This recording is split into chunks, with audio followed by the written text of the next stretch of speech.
Welcome to కీటాక్స్. ఏపీలో కొద్దో గొప్ప నిష్పాక్షికంగా నడుస్తూ వాస్తవాలు చెబుతూ విషయ ప్రధానంగా సబ్జెక్ట్ ఓరియంటెడ్గా ఉన్న పత్రిక ఏది అని అడిగితే నేనైతే టక్కున సాక్షి అని చెప్తా. అదేంటి వైఎస్ఆర్ బొమ్మ పెట్టుకుని ఉంటారు కదా, సాక్షి నిష్పాక్షికమైన పత్రిక ఎలా అంటారు అనే ప్రశ్నకి నేను ఒక complete answer చెప్పబోతున్నా.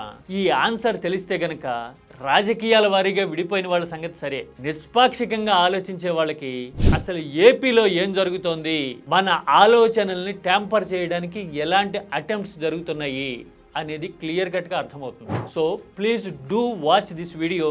This is కీటాక్స్.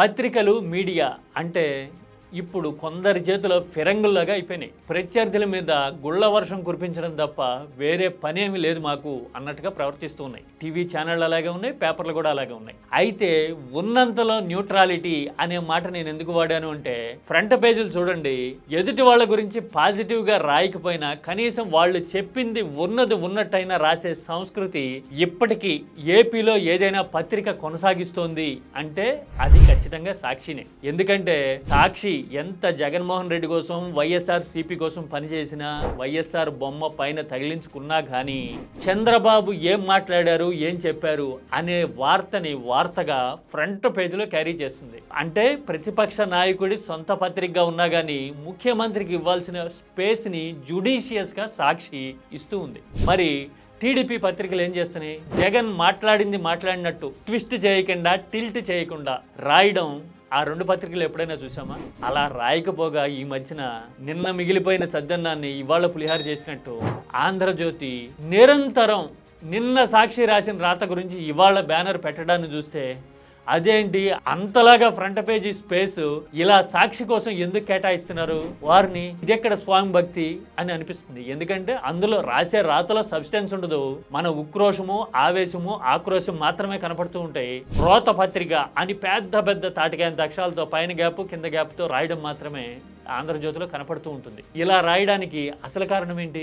Political ఎజెండాగా తీసుకున్న విధానపరమైన విషయాల్లో టీడీపీకి, చంద్రబాబుకి ప్రధాన పత్రికలన్నీ అటువైపే ఉన్నాయి. న్యూస్ ఛానళ్ళు కూడా 100కి 75% అటువైపే ఉన్నాయి. అయినా సరే ఏదో ఇన్ఫీరియారిటీ, ఇన్సెక్యూరిటీ నిరంతరం వెంటాడుతూ ఉంటుంది కాబట్టి ఆ ఇన్సెక్యూరిటీని అడ్రస్ చేసే బాధ్యత ఈ ఆంధ్రజ్యోతి తీసుకుంది. అందుకోసమే జగన్ వైపు ఒక పేపరే సాక్షి మాత్రమే ఉన్నా ఆ సాక్షి రాసిన రాతను కూడా తప్పుబడుతూ ఆంధ్రజ్యోతి 4 కాలం వార్తలు బ్యానర్లో పెట్టడం చూస్తే మన ఇన్సెక్యూరిటీ, ఇన్ఫీరియారిటీ ఈ మందం పెరిగిపోయాయా అని అనిపిస్తూ ఉంది.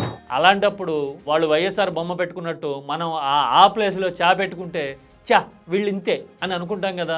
కనీసం అదన్నా చేయరు. న్యూట్రల్గా ఉన్నామని చెప్తూనే పొలిటికల్ ఎజెండా పండించడం చూస్తే దీనికి క్లైమాక్స్ ఎలా ఉంటుందో ఇట్టే అర్థమైపోతూ ఉంటుంది. అప్పట్లో అమృతం అని సీరియల్ ఒకటి వచ్చేది. అందులో ప్రత్యర్థికి స్పాట్ పెడతామని 2 సుమోల్లో బృందం బయలుదేరి వెళ్తుంది. అదే బృందం నీరసంగా తిరిగి వస్తే ఈ డాన్ అడుగుతాడు, అరే స్పాట్ పెట్టారా అంటే లేదన్నా పెట్టలేకపోయామంటారు.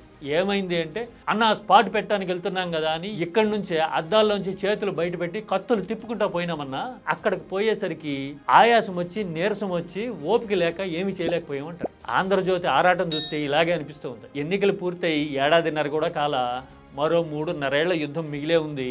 ఈ లోపల జనం క్లారిటీకి వస్తూ ఉన్నారు. మరి ఈ లోపలే ఇలా పులిహార రాతలు రాస్తూ ఉంటే సాక్షి రాసే ప్రతి అక్షరాన్ని మేము స్కాన్ చేస్తాము అని మనకేదో పెద్ద క్రెడిబిలిటీ ఉన్నట్టు ఇలాంటి అటెంప్ట్స్ చేస్తే గనక అమృతం సీరియలే రిపీట్ అవుతుంది మనకు కూడా.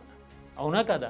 ఒక న్యూస్ పేపర్ మరో న్యూస్ పేపర్ మీద బురద జల్లడానికే స్పేస్ అంతా కేటాయించే ఇలాంటి పత్రికా రాజకీయం మీద మీరేమంటారు? Please do share your opinion. ఎందుకంటే ఇది ఏపీ థాట్ ప్రాసెస్కి సంబంధించిన విషయం. This is కీటాక్స్.